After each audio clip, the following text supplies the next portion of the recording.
Dans la chambre, restée close, les persiennes avaient laissé glisser peu à peu des barres grises de jour, dont l'éventail se déployait au plafond, et l'air enfermé s'alourdissait. Tous continuaient leur somme de la nuit, Lénore et Henri au bras l'un de l'autre, Alzire la tête renversée, appuyée sur sa bosse, tandis que le père Bonnemort, tenant à lui seul le lit de Zacharie et de Jeanlin, ronflait la bouche ouverte.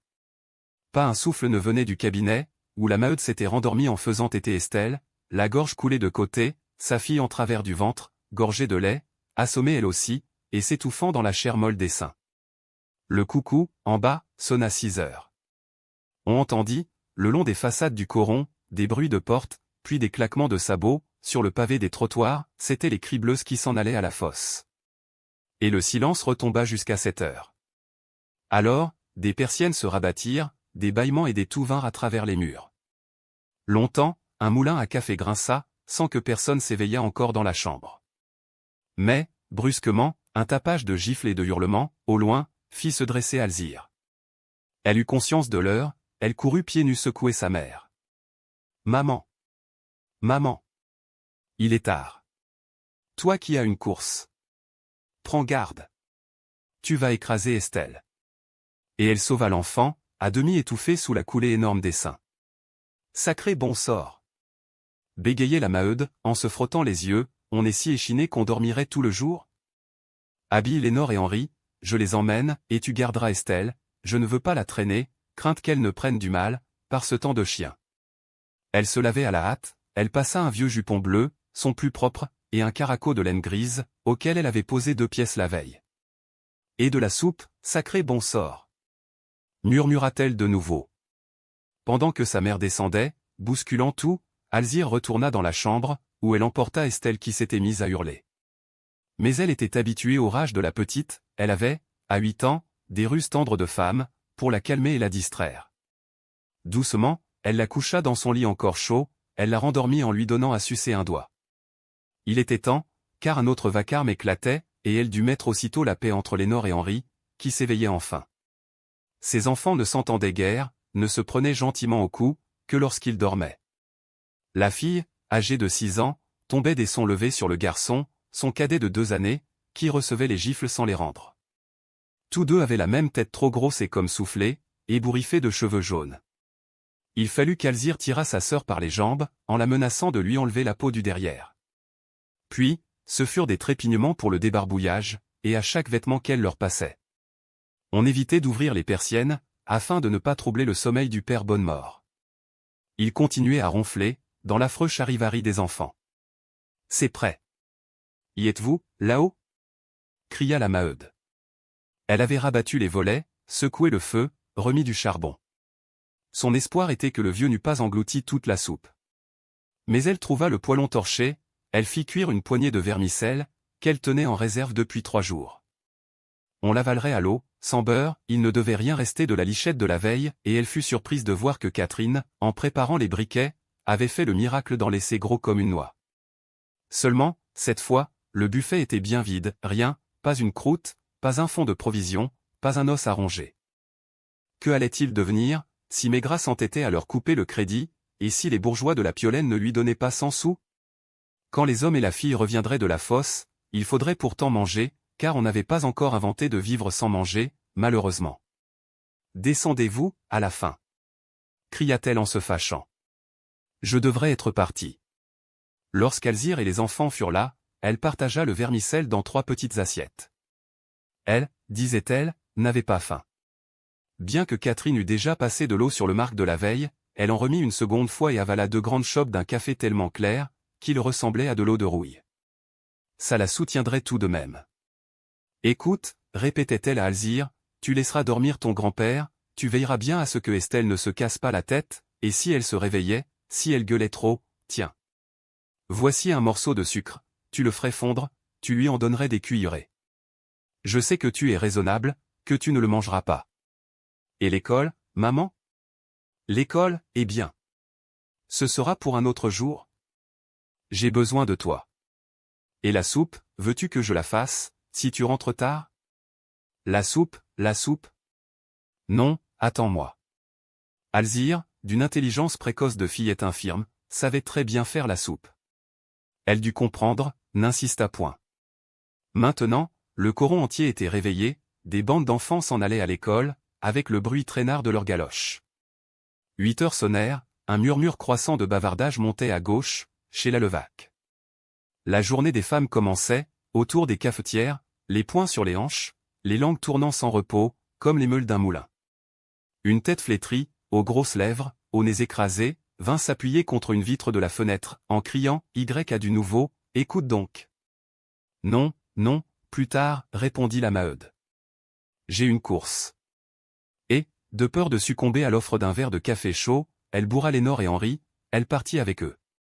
En haut, le père Bonnemort ronflait toujours, d'un ronflement rythmé qui berçait la maison. Dehors, la Maheude s'étonna de voir que le vent ne soufflait plus. C'était un dégel brusque, le ciel couleur de terre, les murs gluants d'une humidité verdâtre, les routes empoissées de boue, une boue spéciale au pays du charbon, noire comme de la suie délayée, épaisse et collante à y laisser ses sabots. Tout de suite, elle dut gifler Lénore, parce que la petite s'amusait à ramasser la crotte sur ses galoches, ainsi que sur le bout d'une pelle. En quittant le coron, elle avait longé le terri et suivi le chemin du canal, coupant pour raccourcir par des rues défoncées, au milieu de terrains vagues, fermés de palissades moussues. Des hangars se succédaient, de longs bâtiments d'usines, de hautes cheminées crachant de la suie, salissant cette campagne ravagée de faubourgs industriels. Derrière un bouquet de peupliers, la vieille fosse Réquillart montrait l'écroulement de son beffroi, dont les grosses charpentes restaient seules debout. Et, tournant à droite, la Maheude se trouva sur la grande route. « Attends. Attends. Sale cochon. » cria-t-elle, « je vas te faire rouler des boulettes. » Maintenant, c'était Henri qui avait pris une poignée de boue et qui la pétrissait.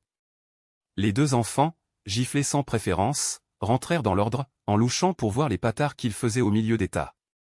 Ils pataugeaient, déjà éreintés de leurs efforts pour décoller leurs semelles, à chaque enjambée. Du côté de Marchienne, la route déroulait ses 2 lieues de pavés, qui filaient droit comme un ruban trempé de cambouis, entre les terres rougeâtres. Mais, de l'autre côté, elle descendait enlacée au travers de Montsou, bâtie sur la pente d'une large ondulation de la plaine. Ces routes du Nord, tirées au cordeau entre des villes manufacturières, allant avec des courbes douces, des montées lentes, se bâtissent peu à peu, tendent à ne faire d'un département qu'une cité travailleuse. Les petites maisons de briques, peinturlurées pour égayer le climat, les unes jaunes, les autres bleues, d'autres noires, celles-ci sans doute afin d'arriver tout de suite au noir final, dévalaient à droite et à gauche, en serpentant jusqu'au bas de la pente. Quelques grands pavillons à 2 étages, des habitations de chefs d'usine, trouaient la ligne pressée des étroites façades. Une église, également en briques, ressemblait à un nouveau modèle de haut fourneau, avec son clocher carré, sali déjà par les poussières volantes du charbon. Et, parmi les sucreries, les corderies, les minoteries, ce qui dominait, c'étaient les bals, les estaminets, les débits de bière, si nombreux, que, sur 1000 maisons, il y avait plus de 500 cabarets. Comme elle approchait des chantiers de la compagnie, une vaste série de magasins et d'ateliers, la Maheude se décida à prendre Henri et Lénore par la main, l'un à droite, l'autre à gauche.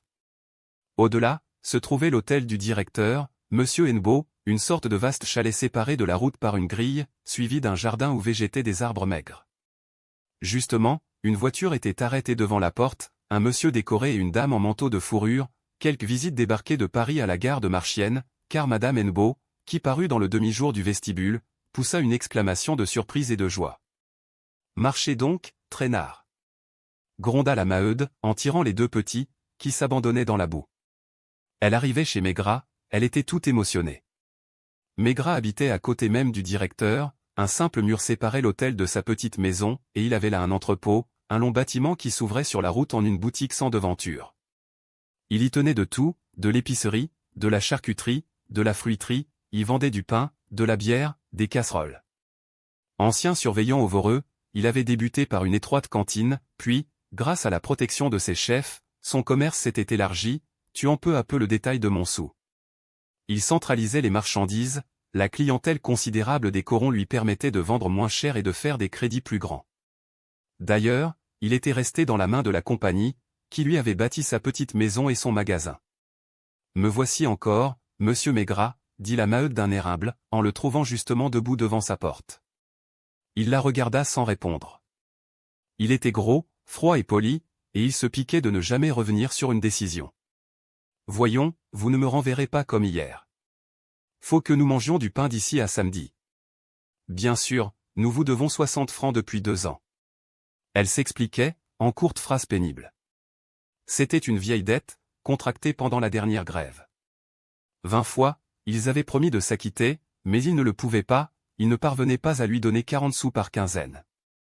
Avec ça, un malheur lui était arrivé l'avant-veille, elle avait dû payer 20 francs à un cordonnier, qui menaçait de les faire saisir. Et voilà pourquoi il se trouvait sans un sou. Autrement, il serait allé jusqu'au samedi, comme les camarades. Maigrat, le ventre tendu, les bras croisés, répondait non de la tête, à chaque supplication. Rien que 2 pains, monsieur Maigrat. Je suis raisonnable, je ne demande pas du café. Rien que 2 pains de 3 livres par jour. Non. Cria-t-il enfin, de toute sa force. Sa femme avait paru, une créature chétive qui passait les journées sur un registre, sans même oser lever la tête. Elle s'esquiva, effrayée de voir cette malheureuse tourner vers elle des yeux d'ardente prière. On racontait qu'elle cédait le lit conjugal aux herscheuses de la clientèle. C'était un fait connu, quand un mineur voulait une prolongation de crédit, il n'avait qu'à envoyer sa fille ou sa femme, laide ou belle, pourvu qu'elles fussent complaisantes. La Maheude, qui suppliait toujours Maigrat du regard, se sentit gênée, sous la clarté pâle des petits yeux dont il la déshabillait. Ça la mit en colère, elle aurait encore compris, avant d'avoir eu cet enfant, quand elle était jeune. Et elle partit, elle tira violemment Lénore et Henri, en train de ramasser des coquilles de noix, jetées au ruisseau, et qu'ils visitaient. Ça ne vous portera pas chance, monsieur Maigrat, rappelez-vous. Maintenant, il ne lui restait que les bourgeois de la Piolaine. Si cela ne lâchait pas 100 sous, on pouvait tous se coucher et crever. Elle avait pris à gauche le chemin de Joiselle. La régie était là, dans l'angle de la route, un véritable palais de briques, où les gros messieurs de Paris, et des princes, et des généraux, et des personnages du gouvernement, venaient chaque automne donner de grands dîners. Elle, tout en marchant, dépensait déjà les 100 sous, d'abord du pain, puis du café, ensuite, un quart de beurre, un boisseau de pommes de terre, pour la soupe du matin et la ratatouille du soir, enfin, peut-être un peu de fromage de cochon, car le père avait besoin de viande.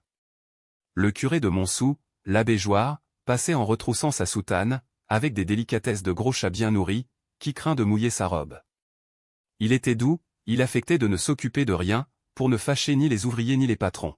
« Bonjour, monsieur le curé. » Il ne s'arrêta pas, sourit aux enfants, et la laissa planter au milieu de la route. Elle n'avait point de religion, mais elle s'était imaginé brusquement que ce prêtre allait lui donner quelque chose. Et la course recommença, dans la boue noire et collante. Il y avait encore 2 kilomètres, les petits se faisaient tirer davantage, ne s'amusant plus, consternés. À droite et à gauche du chemin, se déroulaient les mêmes terrains vagues clos de palissades moussues, les mêmes corps de fabriques, salis de fumée, hérissés de cheminées hautes. Puis, en plein champ, les terres plates s'étalèrent, immenses, pareilles à un océan de motte brune, sans la mâture d'un arbre, jusqu'à la ligne violâtre de la forêt de Vandame. « Porte-moi, maman. » Elle les porta l'un après l'autre. Des flaques trouaient la chaussée, elle se retroussait, avec la peur d'arriver trop sale. 3 fois, elle faillit tomber, tant ce sacré pavé était gras.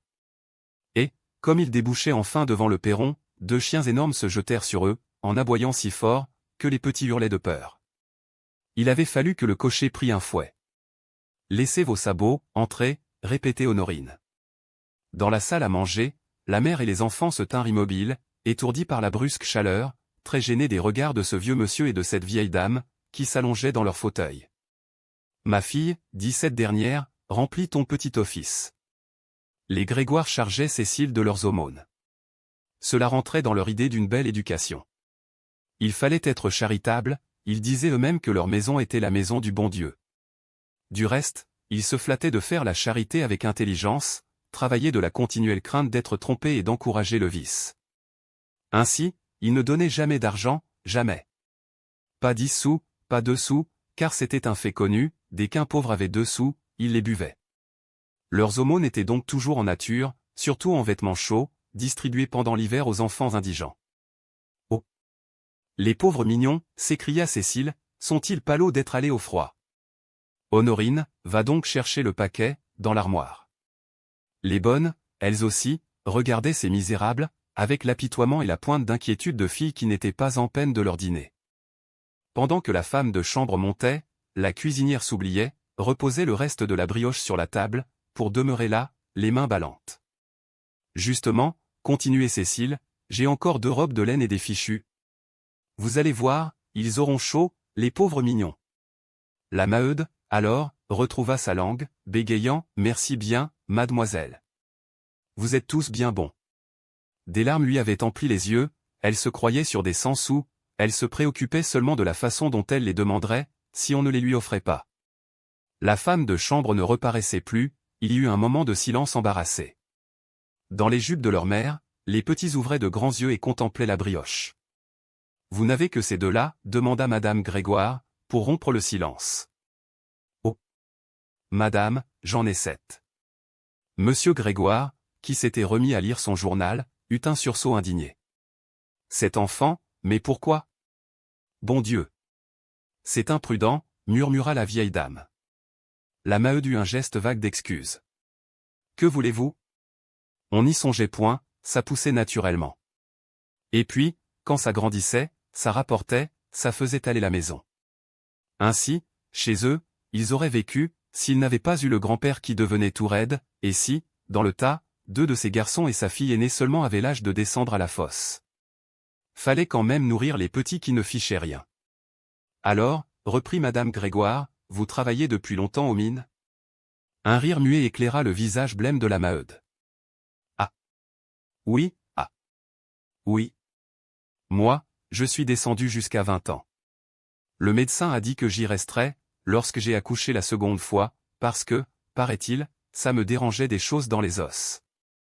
D'ailleurs, c'est à ce moment que je me suis marié, et j'avais assez de besogne à la maison. Mais, du côté de mon mari, voyez-vous, ils sont là-dedans depuis des éternités. Ça remonte au grand-père du grand-père, enfin on ne sait pas, tout au commencement, quand on a donné le premier coup de pioche là-bas, à Réquillart. Rêveur, monsieur Grégoire regardait cette femme et ses enfants pitoyables, avec leur chair de cire, leurs cheveux décolorés, la dégénérescence qui les rapetissait, rongés d'anémie, d'une laideur triste de meurt-de-faim. Un nouveau silence s'était fait, on n'entendait plus que la houille brûler en lâchant un jet de gaz. La salle moite avait cet air alourdi de bien-être, dont s'endorment les coins de bonheur bourgeois. Que fait-elle donc? S'écria Cécile, impatientée. Mélanie, monte lui dire que le paquet est en bas de l'armoire, à gauche. Cependant, monsieur Grégoire acheva tout haut les réflexions que lui inspirait la vue de ces affamés. On a du mal en ce monde, c'est bien vrai, mais, ma brave femme, il faut dire aussi que les ouvriers ne sont guère sages. Ainsi, au lieu de mettre des sous de côté comme nos paysans, les mineurs boivent, font des dettes, finissent par n'avoir plus de quoi nourrir leur famille. Monsieur a raison, répondit posément la Maheude. On n'est pas toujours dans la bonne route. C'est ce que je répète aux vauriens, quand ils se plaignent. Moi, je suis bien tombé, mon mari ne boit pas. Tout de même, les dimanches de noces, il en prend des fois de trop, mais ça ne va jamais plus loin. La chose est d'autant plus gentille de sa part, qu'avant notre mariage, il buvait en vrai cochon, sauf votre respect. Et voyez, pourtant, ça ne nous avance pas à grand-chose, qu'il soit raisonnable. Il y a des jours, comme aujourd'hui, où vous retourneriez bien tous les tiroirs de la maison, sans en faire tomber un liard. Elle voulait leur donner l'idée de la pièce de 100 sous, elle continua de sa voix molle, expliquant la dette fatale, timide d'abord, bientôt élargie et dévorante. On payait régulièrement pendant des quinzaines. Mais, un jour, on se mettait en retard, et c'était fini, ça ne se rattrapait jamais plus. Le trou se creusait, les hommes se dégoûtaient du travail, qui ne leur permettait seulement pas de s'acquitter. Va te faire fiche. On était dans le pétrin jusqu'à la mort. Du reste, il fallait tout comprendre, un charbonnier avait besoin d'une chope pour balayer les poussières. Ça commençait par là, puis il ne sortait plus du cabaret, quand arrivaient les embêtements. Peut-être bien, sans se plaindre de personne, que les ouvriers tout de même ne gagnaient point assez. Je croyais, dit madame Grégoire, que la compagnie vous donnait le loyer et le chauffage. La Maheude eut un coup d'œil oblique sur la houille flambante de la cheminée. Oui, oui, on nous donne du charbon, pas trop fameux, mais qui brûle pourtant. Quant au loyer, il n'est que de 6 francs par mois, ça n'a l'air de rien, et souvent c'est joliment dur à payer. Ainsi, aujourd'hui, moi, on me couperait en morceaux, qu'on ne me tirerait pas dessous. Où il n'y a rien, il n'y a rien. Le monsieur et la dame se taisaient, douillettement allongés, peu à peu ennuyés et pris de malaise, devant l'étalage de cette misère. Elle craignit de les avoir blessés, elle ajouta de son air juste et calme de femme pratique, « Oh, ce n'est pas pour me plaindre. Les choses sont ainsi, il faut les accepter, d'autant plus que nous aurions beau nous débattre, nous ne changerions sans doute rien. Le mieux encore, n'est-ce pas? Monsieur et madame, c'est de tâcher de faire honnêtement ses affaires, dans l'endroit où le bon Dieu vous a mis. » Monsieur Grégoire l'approuva beaucoup. Avec de tels sentiments, ma brave femme, on est au-dessus de l'infortune. Honorine et Mélanie apportaient enfin le paquet. Ce fut Cécile qui le déballa et qui sortit les 2 robes. Elle y joignit des fichus, même des bas et des mitaines. Tout cela irait à merveille, elle se hâtait, faisait envelopper par les bonnes les vêtements choisis, car sa maîtresse de piano venait d'arriver, et elle poussait la mère et les enfants vers la porte. « Nous sommes bien à court, bégaya la Maheude, si nous avions une pièce de 100 sous seulement. » La phrase s'étrangla, car les Maheu étaient fiers et ne mendiaient point. Cécile, inquiète, regarda son père, mais celui-ci refusa nettement, d'un air de devoir. « Non, ce n'est pas dans nos habitudes.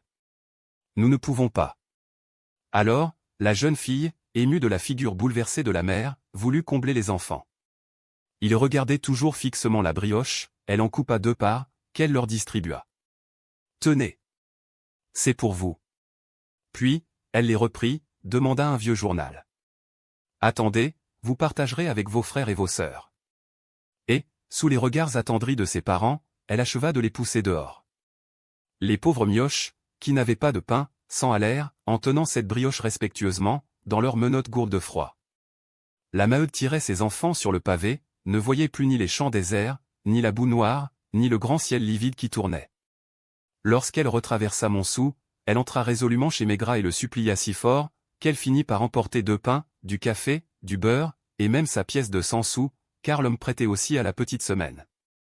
Ce n'était pas d'elle qu'il voulait, c'était de Catherine, elle le comprit, quand il lui recommanda d'envoyer sa fille chercher les provisions. On verrait ça. Catherine le giflerait, s'il lui soufflait de trop près sous le nez.